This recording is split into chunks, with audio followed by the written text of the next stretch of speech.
لو كان عندك أي أمر تريد أن هذا الأمر مثلا يطوف ما ينظر إليه، سبح تسبيحة الزهراء. إذا أردت أن تدخل على ظالم سبح تسبيحة الزهراء.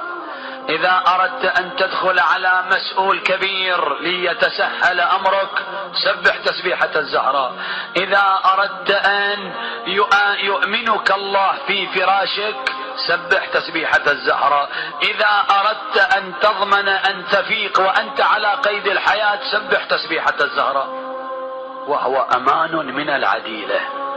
من وين جاب النبي من السماء، وقال لفاطمة: يا فاطمة ألا أحبيك بشيء فيه خير الدنيا والآخرة؟ قالت: نعم. علمها 34 تكبيرة، 33 تحميدة، و33 تسبيحة، يصير المجموع 100. لاحظ احنا نجهل فضل تسبيح الزهراء عليها السلام، بل ورد عن بعض أئمتنا ما معناه: لا تكاد تقبل الصلاة من دون تسبيح أمنا فاطمة.